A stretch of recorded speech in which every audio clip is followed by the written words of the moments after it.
Bonsoir, bienvenue dans les conversations, le nouveau format d'échange avec les acteurs qui font l'hôtellerie, la restauration et le tourisme d'aujourd'hui et surtout de demain.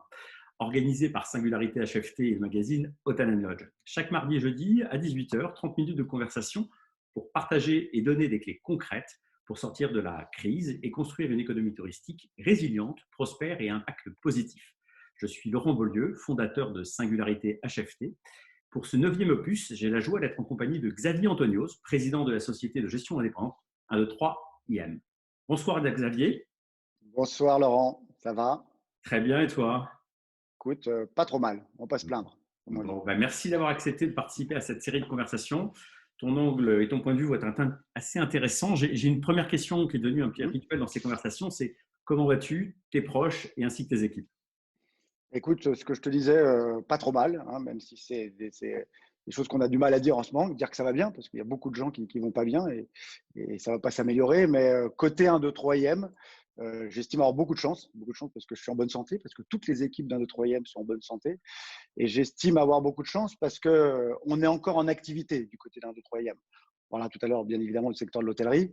Il y a beaucoup, pas uniquement le secteur de l'hôtellerie, mais il y a beaucoup de pans de l'économie qui sont à l'arrêt. Et je pense que quand on a la chance d'être encore en activité, de pouvoir encore travailler, ce qui est le cas d'un 2, 3e, je reviendrai un petit peu sur ce que l'on fait et quelle est notre mission tous les jours. Mais je pense qu'on peut s'estimer heureux. Donc, la santé va bien, le travail va bien et les collaborateurs sont en pleine forme. Donc, écoute, pour l'instant, on touche du bois. Parfait. Excellente nouvelle, c'est enthousiaste. Xavier, tu es un entrepreneur à succès. Tu as créé un 2 3 qui est spécialisé dans le capital investissement et l'immobilier de rendement, notamment dans l'hôtellerie. Tu as apporté une nouvelle approche de l'accompagnement des entrepreneurs dans tes investissements, qui va bien au-delà de l'aspect financier. Tu nous en parleras. Et pour que les personnes qui ne te connaissent pas encore, est-ce que tu peux revenir sur ton parcours et les grandes étapes qui ont permis d'arriver là où on est, un 2 3 s'il te plaît? Merci pour l'entrepreneur à succès. Oh, c'est Plutôt vrai. que parler de moi-même, parce que je ne vais pas vous dérouler mon CV dans la finance, ça ne va pas intéresser forcément tous nos auditeurs qui viennent plutôt du monde de l'hôtellerie. Je vais plutôt prendre quelques minutes pour expliquer bien ce que fait un 2, 3 IM. Ouais, merci.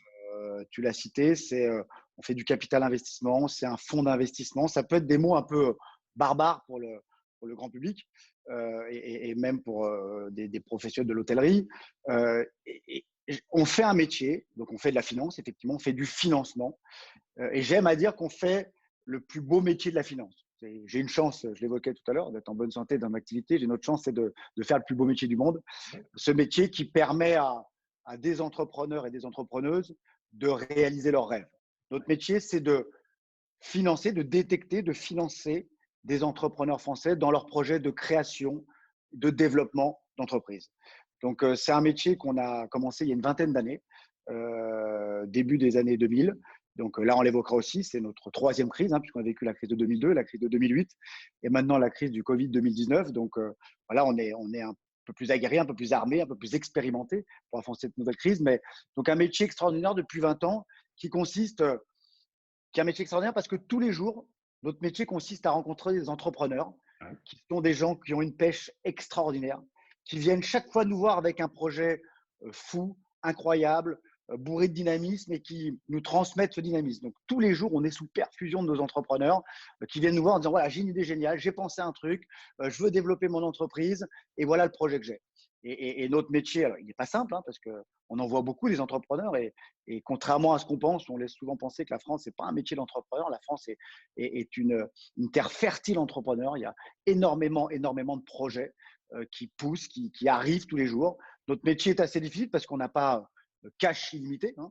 On a la chance de lever beaucoup d'argent, j'y reviendrai tout à l'heure. Et en 20 ans, pour donner quelques chiffres, on a investi 2 milliards d'euros au capital de plus de 800 entreprises françaises. D'accord. Donc, on rencontre des chefs d'entreprise et on va leur confier 1, 2, 3, 5, 10 millions d'euros pour leur permettre, encore une fois, de réaliser leur projet de développement, ce rêve fou qu'ils ont souvent. Et donc ça, depuis 20 ans, je vous disais, c'est 800 entrepreneurs accompagnés.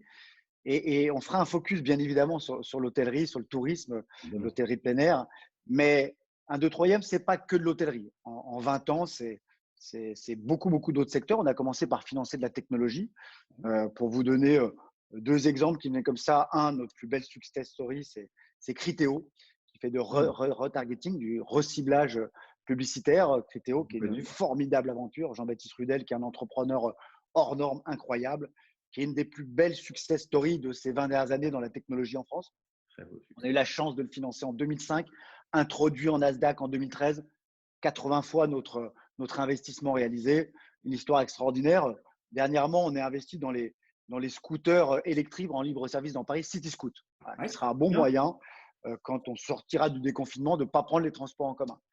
On a financé les énergies renouvelables, beaucoup, ces dernières années, la transition énergétique avec des belles success stories comme Solaire Direct qu'on avait vendu à Engie. On a financé la restauration avec eu la chance de financer des grands professionnels comme Alain Ducasse, par exemple.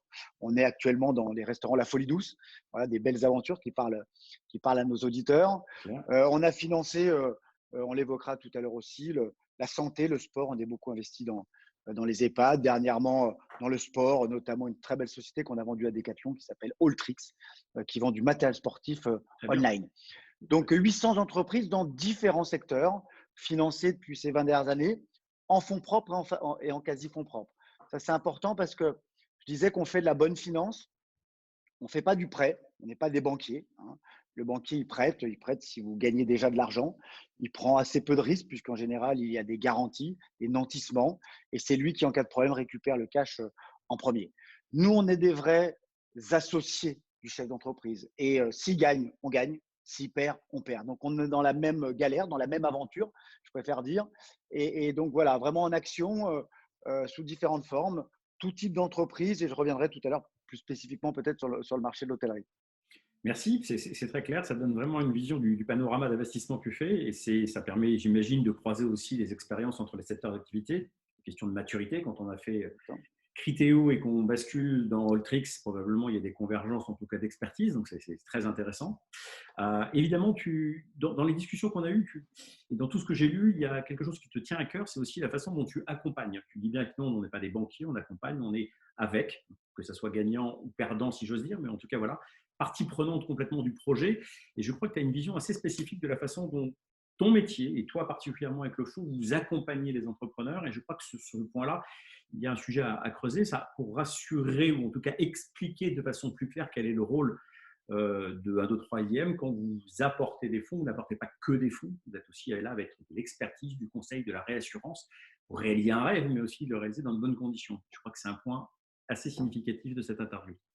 Oui, tout à fait. Et pour peut-être la recentrer un petit peu sur le secteur de l'hôtellerie, pour donner quelques chiffres sur l'hôtellerie, je vais prendre mes anti-sèches, mais on a commencé à financer l'hôtellerie après la crise de 2008-2009. Ouais. Voilà, on recherchait des nouvelles tendances et l'hôtellerie était en pleine évolution, pleine innovation. C'est là qu'on a vu arriver des acteurs comme Airbnb après. Ouais. Et l'hôtellerie est en train de se renouveler. Et quand l'hôtellerie, après les crises, souvent, on y reviendra tout à l'heure, il y a des formidables opportunités. On l'a vu après la crise de 2008-2009, l'hôtellerie s'est remise en question, s'est développée, et là, on a vu beaucoup de nouveaux acteurs, nouveaux entrepreneurs de l'hôtellerie arriver. Quand je parle de l'hôtellerie, donc c'est 300 millions d'euros, plus de 350, 70 millions d'euros financés, et c'est plus de 200 hôtels accompagnés. Ça veut dire quoi? Ça veut dire que, par exemple, l'hôtelier qui vient nous voir aujourd'hui et qui a un projet de développement, eh ben, il va pouvoir, en plus du cash qu'on va lui apporter, s'appuyer sur notre expertise, sur notre data. La data, c'est un mot important en ce moment, hein. Bien. Ça permet, et nous, de la data, on en a depuis 10-12 ans sur l'hôtellerie, puisqu'on a commencé en 2008-2009. On connaît, on a financé, on a eu la chance de financer sur les 200 établissements, j'évoquais tout à l'heure, des 3 étoiles, des 4 étoiles, des 5 étoiles, même des 2 étoiles.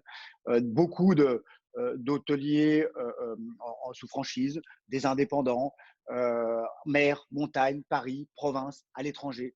Donc, on a une très bonne expérience de comment accompagner, de ce que l'on va faire. En tout cas, on n'est pas prétentieux et on n'est jamais prétentieux. On ne veut jamais expliquer à l'entrepreneur ce qu'il doit faire. On est effectivement d'abord quelqu'un qui lui apporte de l'argent, qui lui apporte de l'expérience, un retour d'expérience et qui est un vrai partenaire, un vrai associé, qui va le relancer, qui va le challenger, qui va le stimuler. Alors quand tout va bien, ce qui était le cas ces dernières années, souvent,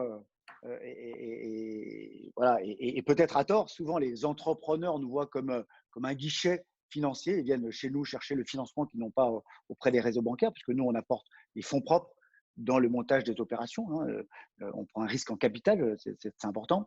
Ouais. Alors, quand tout va bien, effectivement, que les périodes sont fastes, tout va bien, l'entrepreneur, tout se passe bien, tout est florissant, le ramp-up, les ouvertures, la croissance est magnifique et on n'a pas besoin, on a moins d'utilité.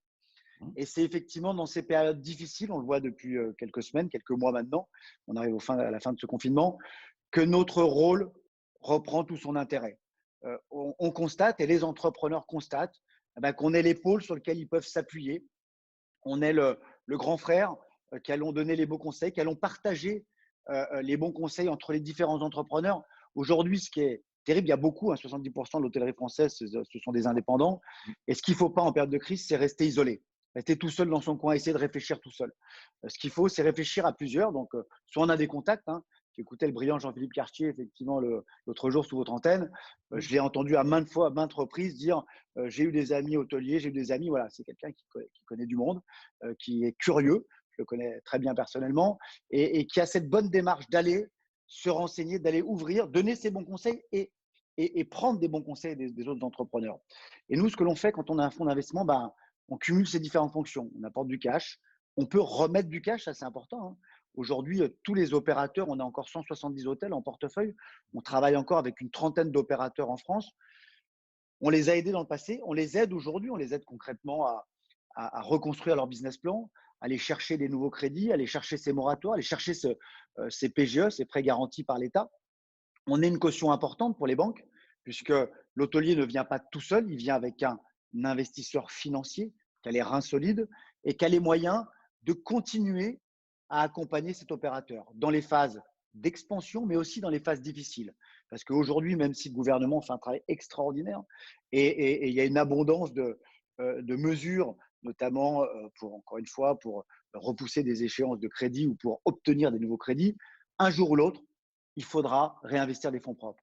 Et ce jour-là, on sera présent aux côtés de nos opérateurs pour continuer à les accompagner. Très clair. Donc, on voit bien qu'aujourd'hui, dans la sphère de l'investissement et de l'accompagnement que fait un troisième, il y a la partie financière et la partie accompagnement. Tu as accompagné un certain nombre d'hôtels et de chaînes de renom. Tu as cité le nombre d'hôtels que vous aviez en portefeuille. Donc, ça veut dire qu'aujourd'hui, au quotidien, tu es confronté à des opérateurs qui t'expliquent comment vous anticipez aujourd'hui la crise du Covid avec une reprise, je dirais, à court terme, à moyen terme. Quel est l'impact et les plans sur lesquels vous travaillez? J'imagine qu'il y a évidemment les plans sanitaires, la remise en marche, mais d'un point de vue concret, est-ce que vous allez jusqu'à cet accompagnement sur toute la dynamique qui est sur le process sanitaire, qui va être après sur comment on se recentre sur un marché domestique en temps 1, qui progressivement va se réouvrir, sur ces étapes extrêmement concrètes qui vont arriver dans les jours, semaines, nous l'espérons tous rapidement? Alors, il y a plusieurs choses dans ta question. Oui, Je l'ai évoqué, on n'est pas calife à la place du calife. On n'est pas les opérateurs. Nous, on est des associés financiers. On peut apporter tout un tas de conseils. Et en général, les entrepreneurs n'aiment pas trop qu'on s'immisce trop dans la gestion. Il faut faire un savant équilibre.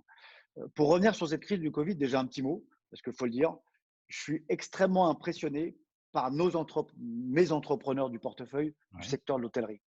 On les a choisis pour ça, puisqu'en amont, quand on investit dans un projet, alors contrairement à l'immobilier, tu connais le dicton dans l'immobilier, un bon investissement immobilier, c'est d'abord l'emplacement, ensuite l'emplacement et ensuite, et en dernier lieu, l'emplacement. Nous, dans l'investissement dans les PME, le premier critère, c'est l'entrepreneur. Le deuxième, c'est l'entrepreneur. Le troisième, c'est l'entrepreneur. c'est clair. C'est ça qui est important. Et un entrepreneur dans l'hôtellerie, même s'il a un établissement, et je reciterai tout à l'heure des exemples comme Jean-Philippe Cartier qui a pris des paris fous pour aller dans le Vieux-Castillon, qui a recréé des histoires d'hôtellerie, ou Perseus, Valérie Gréco aussi, qui a recréé des histoires à Pigalle, qu'on a eu la chance de financer des histoires d'hôtellerie from scratch. Euh, Quand on choisit nos entrepreneurs, on choisit des projets et une, on choisit des hommes qui sont capables de faire face à des situations. Aujourd'hui, en portefeuille, dans les 30 groupes en portefeuille que nous accompagnons, on a des hommes forts, on a des hommes expérimentés qui ont déjà connu ces crises et qui ont pris très sereinement cette crise. Déjà très vite, ils ont fermé boutique, ils n'ont pas eu le choix, mais ils l'ont très bien fait.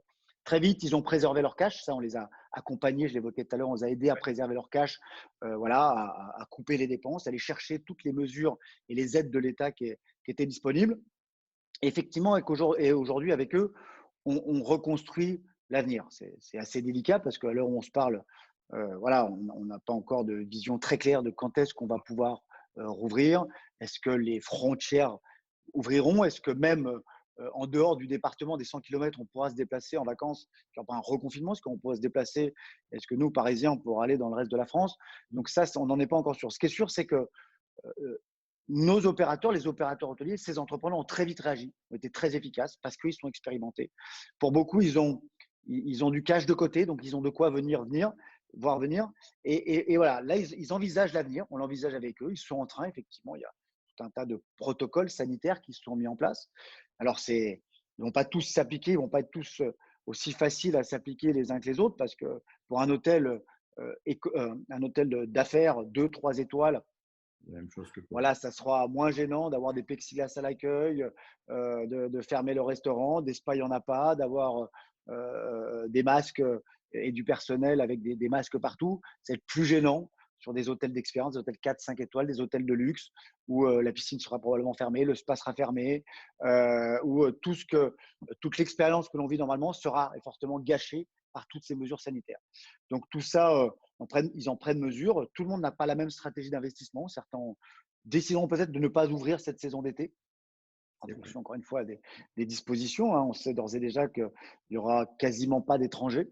Hein. La saison d'été, c'est 20 millions d'étrangers qui viennent en France contre 9 millions de Français qui partent à l'étranger. Donc, si les 9 millions restent et les 20 millions ne viennent pas, le calcul est simple, on perd 11 millions de touristes. Donc, ça va être compliqué. Donc, certains préfèrent ne pas ouvrir, c'est trop compliqué, ils préfèrent attendre d'avoir un peu plus de visibilité.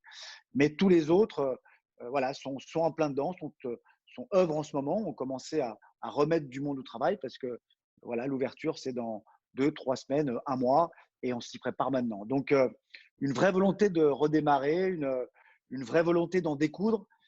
Et encore une fois, on n'est pas du tout inquiet parce que c'est comme ouvrir un nouvel hôtel. Et tous les opérateurs que nous finançons, ils ont déjà ouvert des hôtels. Ils ont connu les difficultés d'ouvrir des hôtels. Hein, cette période de ramp-up, eh ben, on va repartir sur une période de ramp-up qui va durer au moins 2, 3 ans. Il ne faut pas se mentir. Hein, l'année 2020, c'est une année blanche. Très, très difficile pour nos différents opérateurs voilà, d'avoir des taux d'occupation qui soient corrects. 2021 va être convalescent et en 2022, progressivement, on devrait reprendre une activité et retrouver 2022-2023 les chiffres qu'on en avait pré-Covid 2019. Voilà, donc, ils le savent, ils en sont conscients, ils sont structurés pour le faire, ils sont en train de s'armer pour le faire et tous ensemble, avec le gouvernement, qui a fait déjà beaucoup de choses, qui va continuer à faire beaucoup de choses, et avec des fonds d'investissement, tous ensemble, on va arriver à redresser cette formidable machine qu'est le tourisme français. Parfait, c'est très clair. Écoute, merci pour ce point de vue. Tu le cites et tu soulignes à plusieurs reprises l'importance des mesures mises en place par le gouvernement. Et je pense que c'est important. On a la chance d'être en France, on a la chance d'avoir un gouvernement qui se met vraiment en branle pour trouver toutes les solutions. Est-ce qu'aujourd'hui, sur ces démarches mises en place, tu as un point de vue que tu aimerais partager? Alors, évidemment, ça va du chômage partiel à différentes aides pour le secteur. Il y a des choses qui sont en discussion.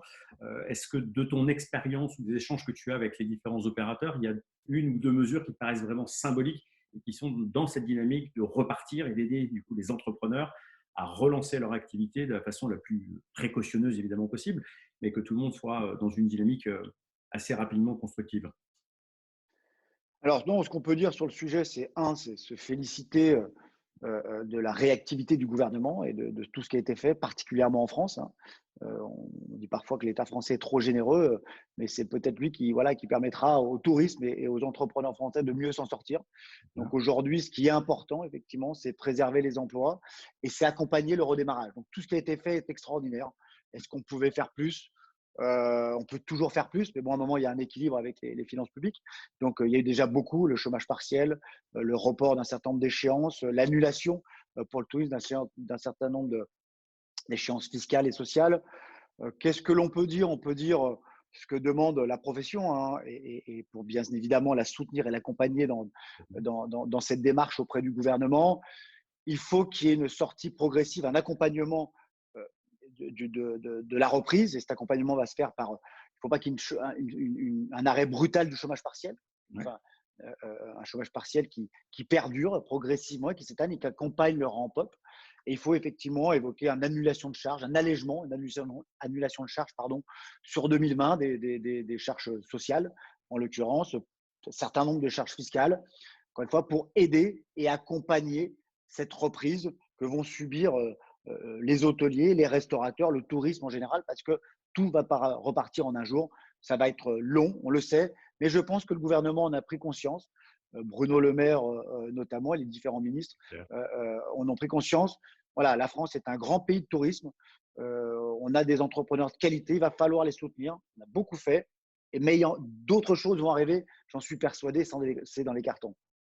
Bon, merci. C'est clair que nous avons la chance d'avoir un accompagnement de l'État sur ce secteur qui est absolument incroyable, qui est secteur qui est prépondérant dans l'activité. Alors, on parlait de tourisme domestique. On sait que majoritairement, les gens vont être contraints par leur déplacement, mais ça va repartir. On sent un vent de solidarité. Par ailleurs, il y a un sujet qui te tient à cœur, qui est le sujet des PME. Alors, tu en parles, et c'est l'accompagnement, et c'est la vocation même de notre troisième, mais tu es un militant de la PME Nation, la PME Nation, en disant voilà, c'est un pays de PME, nous devons les accompagner, nous devons faciliter l'accompagnement. Et je crois qu'il y a une logique aussi d'accompagnement, mais c'est un message presque à nos auditeurs, mais aussi aux Français au sens large. C'est-à-dire aujourd'hui, il y a une capacité à investir dans les PME pour aider à ce redéploiement. Et c'est probablement un des traits intéressants aussi à souligner dans cette économie de solidarité qui va se développer, au-delà de je vais chez l'acteur local. Est-ce que finalement demain, je ne peux pas investir un peu dans les PME, mettre un peu de cette épargne que je mets de côté pour dynamiser le secteur? Je crois que c'est un sujet sur lequel tu peux nous éclairer un peu plus. Oui, très rapidement. C'est effectivement un sujet qui nous tient à cœur, puisque depuis 20 ans, 1, 2, 3, IM propose, on a beaucoup parlé d'investissement, hein, c'est 2 milliards qu'on investit depuis 20 ans, c'est 320 millions d'euros investis en hôtellerie. L'argent que l'on investit, alors il y a une quote-part, c'est notre argent personnel, hein, puisque c'est important. Moi, je suis investi dans tous les projets que je finance, mais c'est en grosse partie l'argent de nos clients, hein. D'un côté, j'ai des entrepreneurs et de l'autre côté, j'ai des clients investisseurs, qui soient des institutionnels, des grands assureurs, des grandes banques, et que ce soit des investisseurs particuliers. Et je pense qu'aujourd'hui, voilà, on a encore trop d'institutionnels qui financent l'économie réelle et pas assez d'investisseurs privés. La PME faisait peur historiquement en France, hein. La France est un pays côté épargne assez frileux. En France, on aime bien gagner sans prendre de risques. Voilà, c'est paradoxal, à la différence des anglo-saxons qui sont beaucoup plus joueurs que nous et beaucoup plus investisseurs au capital et notamment au capital de PME. Donc, je prône régulièrement, de mettre en place des mesures pour drainer l'épargne des Français vers les PME, vers ces entrepreneurs qui créent de la richesse et qui créent de l'emploi. Donc, il y a eu des mesures dans le passé, des très belles mesures, hein. Nicolas Sarkozy, en son temps, quand la crise financière est arrivée en 2008-2009, pour sauver l'économie française, a mis en place une très belle mesure qui s'appelait l'ISF PME, qui permettait à des investisseurs, au lieu de payer leur ISF, d'investir au capital de PME et d'avoir une réduction d'impôt. Voilà, ça a très bien fonctionné. Nous, ça nous permettait d'investir tous les ans 100 millions d'euros et d'injecter 100 millions d'euros dans l'économie française et soutenir les entrepreneurs au moment où ils en avaient besoin. Aujourd'hui, alors l'État a supprimé cette niche fiscale, c'est pas grave, hein, ça arrive. Aujourd'hui, c'est un peu trop l'État qui subventionne les PME. La BPI joue beaucoup avec ses PGE, avec des investissements en fonds propres. Et je pense qu'il n'est pas bon quand que ça soit qu'un État qui finance nos PME. Il faut qu'il y ait aussi de l'argent qui vienne du privé. Donc, il faut à l'État, et là, on a des tas d'idées à leur donner, de réinventer des produits, des mesures, alors soit avec un avantage garantissant ces placements. Dans le Covid-19, il y a un mot qui va revenir souvent, que ce soit pour les hôteliers ou pour les financiers, c'est la confiance. Les clients reviendront dans les hôtels que s'ils ont confiance. Les clients investiront dans nos produits financiers, qui investiront dans nos hôtels s'ils ont confiance. Il faut redonner la confiance, c'est long.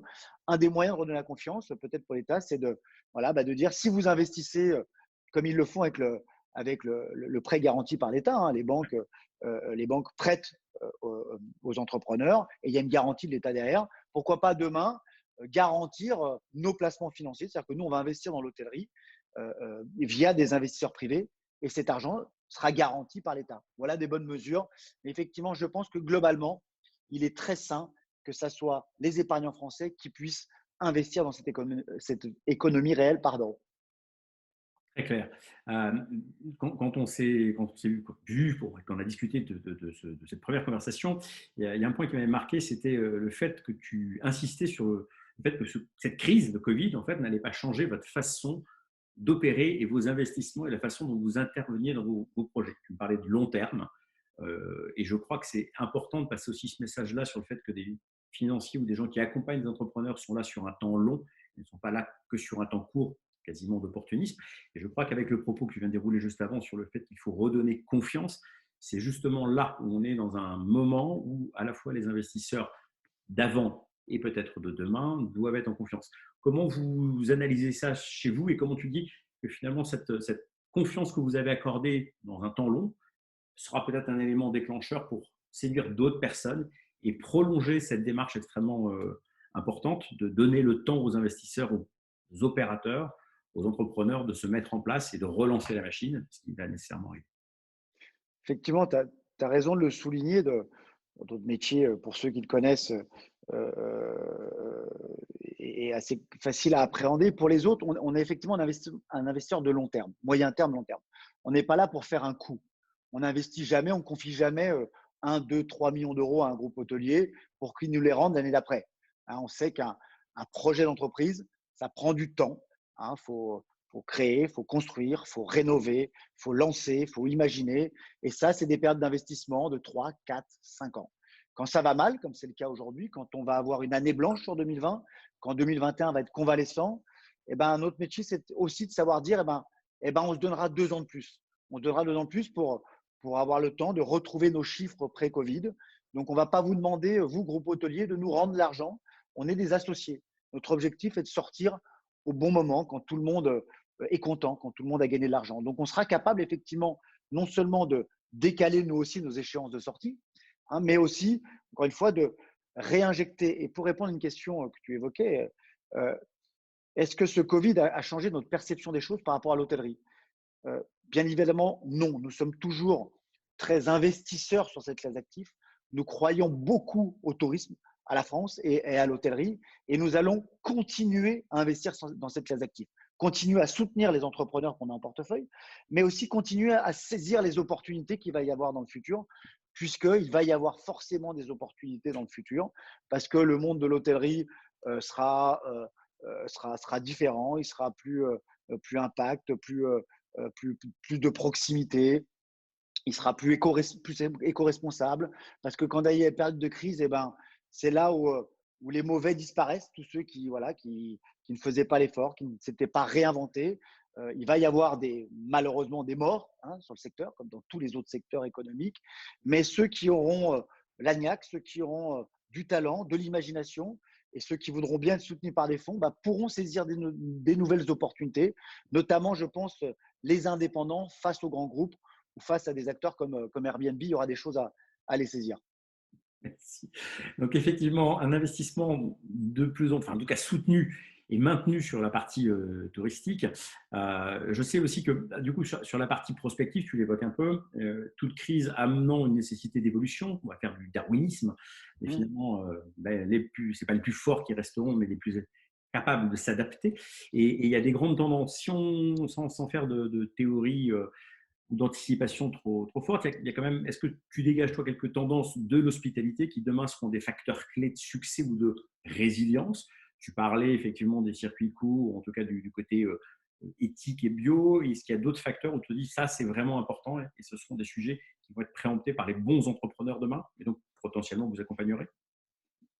Alors, j'ai pas d'idée sur ce que sera l'hôtellerie demain. Je sais sur ce qu'elle sera un peu plus. Ouais. Dans la continuité de ce qu'on a vu ces dernières années, hein. On citait des groupes comme H8 Collection, comme Perseus, comme le groupe OCO. On a eu la chance d'accompagner un tas de groupes qui sont précurseurs dans ces initiatives de développement durable, de plus de proximité, de faire des achats de proximité de plus local. Aujourd'hui, on va souffrir et la croissance va redémarrer par par le local, par le régional, par le national, par l'international. Donc, il faut être capable aujourd'hui d'essayer de créer des lieux de vie pour tous ces hôtels. Je pense à l'hôtel Pigalle, donc développé par Valérie Gréco, qu'on a eu la chance de financer dans le quartier de Pigalle, où tout ce qui est acheté à la restauration, voilà, c'est des fournisseurs, des entrepreneurs locaux, des producteurs locaux, et il y en a à Paris, avec une vie de quartier, avec des concerts de quartier, avec une animation de quartier, où il y a des touristes, bien évidemment, mais il y a aussi les gens du quartier qui viennent manger, qui viennent prendre un verre, qui viennent s'aérer le cerveau. Ce qu'a fait HU de Collection aussi dans un domaine comme le Jus Castillon, dans le sud de la France. Donc, une économie plus locale pour quand ça va mal à l'international, et on l'a vécu ces derniers temps avec les manifestations, avec la crise des Gilets jaunes, avec les attentats. Et de plus en plus souvent, malheureusement, nos frontières se ferment. On rentre en état d'urgence et il faut savoir travailler avec le local. Donc, le développement durable, on l'a évoqué, ça va être la norme. Et tous ceux qui ne respectent pas ce développement durable, qui n'offrent pas cette expérience-là de développement durable, vont avoir vocation, encore une fois, à disparaître. Et je pense que, encore une fois, le côté expérimental va encore plus être développé. On va voyager un peu moins, mais quand on voyagera, on voudra voyager mieux.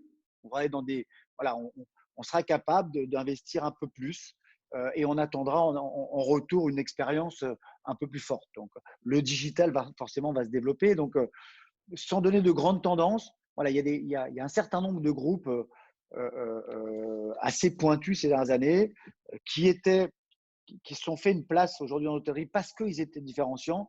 Voilà, cette différence va être la norme dans les années futures, forcément. Merci pour ce partage de cette vision. C'est très intéressant d'avoir un financier, pardonne-moi l'expression, en tout cas qui accompagne les opérateurs. Je trouve que ça amène un regard nouveau sur cette activité et sur la façon de le faire et sur la façon d'entreprendre dans le secteur. Évidemment, il va y avoir beaucoup de pivots, beaucoup de choses qui vont se passer. Donc, la crise va être dure, mais pour autant, elle laissera apparaître un certain nombre d'opportunités. Si tu avais un seul conseil à donner aux auditeurs que nous avons, principalement effectivement des hôteliers ou du genre du secteur de la restauration et du tourisme, s'il y avait un seul conseil que tu pourrais leur donner, ça serait lequel aujourd'hui? Alors, deux conseils. Un que j'ai évoqué tout à l'heure. Le premier conseil, c'est d'échanger, de partager. Ne restez pas tout seul. On pense souvent aux grands groupes et c'est souvent ce qu'on met en avant. Je l'évoquais tout à l'heure, il y a beaucoup, beaucoup, beaucoup d'indépendants. Et c'est notre fonds de commerce, les indépendants, parce que souvent les très grands groupes n'ont pas besoin d'investisseurs financiers, ils s'autofinancent tout seuls. Et nous, ce qui nous intéresse, c'est les entrepreneurs, les opérateurs indépendants qui ont déjà un ou deux établissements et qui veulent se développer. Donc, cela, pour ceux qui ne sont pas des franchisés, donc qui ne font pas partie de groupes, voilà, contactez vos confrères, échangez, partagez les bonnes pratiques parce qu'il ne faut surtout pas, dans les moments difficiles, rester tout seul. Ça, je l'ai évoqué tout à l'heure. Deuxième challenge, et ce qui est toujours pour ceux qui voilà, qui n'ont pas eu l'habitude d'utiliser des fonds d'investissement ou d'accélérer sur leur développement, c'est oser. Oser la conjoncture, le timing est bon. Contrairement à ce qu'on peut penser, il ne faut pas faire le dos rond et attendre et dire on verra, j'attendrai 1, 2 ans, 3 ans pour investir, pour me développer. Non, les opportunités d'investissement, elles vont arriver. Elles vont arriver très vite. Et il va falloir justement savoir les saisir. Donc, il va falloir, au contraire, là où mécaniquement l'homme aurait tendance à ralentir en période de crise, il faut justement, un vrai entrepreneur, il va accélérer, il va s'accrocher, il va investir, il va prendre encore plus de risques. Et ces risques-là, donc, oser, ça veut dire quoi? C'est en profiter pour se réinventer, en profiter pour faire des acquisitions. Je pense que plus que jamais en période de crise, les petits groupes, les indépendants, sont beaucoup plus agiles, bien évidemment, que les grands groupes. Les grands groupes vont devoir tailler dans les effectifs, tailler dans les coûts, arbitrer dans leur portefeuille parce qu'ils ont des actionnaires, parce qu'ils sont cotés, parce qu'ils ont perdu beaucoup, beaucoup d'argent, parce qu'ils sont très leveragés en termes de dette bancaire. Donc, il va y avoir des opportunités d'indépendants pour aller racheter des actifs de grands groupes. Airbnb va en prendre un coup. Aujourd'hui, beaucoup de propriétaires Airbnb ne peuvent plus payer leur loyer, vont devoir vendre les actifs. Donc, il y aura forcément un coup de mou sur Airbnb. C'est des opportunités formidables pour soit le faire tout seul, je vous engage les hôteliers à le faire avec nous parce que pour avancer, pour se développer, il faut des conseils, puis il faut quand même de l'argent. Et chez 1, 2, 3e, on a la chance voilà, d'avoir des fonds dans lesquels on a plus de 100 millions d'euros de disponibles de cash frais à investir, notamment dans le secteur du tourisme. Donc, voilà, mettez-vous en tête qu'il y a des gens comme nous pour vous accompagner. Mettez-vous dans un état d'esprit de conquérants, ce que vous êtes déjà, mais voilà, il faut y aller, il faut pousser. Le timing est très bon et on est là, nous, prêts à vous accompagner dans les 5-10 prochaines années pour réaliser vos rêves et faire de votre entreprise une success story. Merci Xavier pour ce message d'enthousiasme. Donc, on a noté échanger et investissez, oser. Alors, Voilà. échanger, je suis ravi que les conversations participent, ou en tout cas aient pu permettre que tu exprimes ce vent. Voilà, donc ça, c'est vraiment très gratifiant. C'est dans cette période, effectivement, que les échanges sont les plus forts. Et puis après, investissez, n'hésitez pas, puisque cette vidéo sera postée sur la page Facebook du groupe Hotel Lodge et sur LinkedIn. Donc, n'hésitez pas à contacter Xavier ou à passer par nous pour avoir les coordonnées de Xavier si vous avez des projets. Je crois que c'est le moment d'en saisir. Avec grand plaisir. En tout cas, encore une fois, merci Xavier pour ce message. Puisqu'on est sur les notes d'optimisme et de dynamisme, Oui. la question de clôture de cette conversation est un rituel aussi. C'est pour finir sur une note un peu légère. Où seras-tu pour que programmes-tu pour cette première sortie post-confinement? On sait que c'est parfois limité dans les distances, etc. Mais soyons un petit peu dans le rêve. Quelle serait cette première sortie que tu souhaiterais faire? Alors, la première sortie que je souhaiterais faire, c'est retourner chez moi, dans mon pays qui est la Haute-Savoie. Parce que je suis au Savoyard, comme mon associé Olivier Goua, que je salue, qui est quelqu'un d'extraordinaire, un entrepreneur hors norme. Retourner en Haute-Savoie pour faire quoi? Pour voir ma famille, mes parents, mon frère, et aller me ressourcer dans un endroit en Haute-Savoie que j'adore plus que tout, qui est l'hôtel d'Achuit Collection, qui est l'hôtel Mont-Blanc à Chamonix, de mon ami Jean-Philippe Cartier, qui est un hôtel exceptionnel, fabuleux, qui est probablement un des plus beaux hôtels en France. Me ressourcer parce que Chamonix est vraiment une station, un village à redécouvrir. Et voilà, profiter avec les beaux jours de l'air frais, de la montagne, de balades, se ressourcer tout en profitant de la bonne cuisine de Mickey Bourdillac, que je salue au passage, de Hervé Auchet, qui est un directeur extraordinaire de l'hôtel Achuit, de son spa, etc. Donc, non, la Haute-Savoie, l'air frais, la famille et un peu de luxe à l'hôtel Mont-Blanc avec grand plaisir. Ça sera ma première destination dès que je le pourrai. Bon, merci, c'est super. On est ravis de faire le lien avec Jean-Philippe que nous avions, qui avait introduit ces conversations. Donc, c'est super de voir ces clins d'œil. Merci beaucoup. Xavier, on arrive au terme de cette conversation. À nouveau, donc merci pour ton temps, Merci pour Laurent. partager tous ces conseils, ces insights pour nos audiences. Encore une fois, on vous invite à poser des questions et donc on s'arrangera avec Xavier pour vous répondre, vous apporter des réponses et vous mettre en contact si besoin. Je tiens à remercier le magazine Hotel Lodge, sans qui nous n'aurions pas pu organiser ces conversations et qui nous permettent de les diffuser. Donc, merci beaucoup à Jérôme Gruget à Hotel Lodge. Et puis, nous vous donnons rendez-vous le jeudi 7 mai à 18h pour le 10e opus des conversations avec l'acteur entrepreneur Christophe Lambert et son associé Michel Alili qui vont nous parler de leurs activités hôtelières aussi, de leur vision du tourisme, assez proche de ce que tu évoquais Xavier, avec cette notion de local, d'entrepreneuriat, d'optimisme. Et c'est très bien. Je les connais très bien aussi. Bon, voilà, c'est un petit monde. Voilà, Christophe et Michel nous font le plaisir de participer à l'émission. Ils seront interviewés par Pascal Boissier, aussi de l'équipe Singularité. D'ici là, prenez soin de vous. Toutes les vidéos sont partagées sur les différents canaux d'Hotel Lodge. Et donc, je vous souhaite une excellente soirée. Et Xavier, à nouveau, merci et à bientôt. Merci Laurent, à bientôt. À bientôt. Au revoir. Au revoir.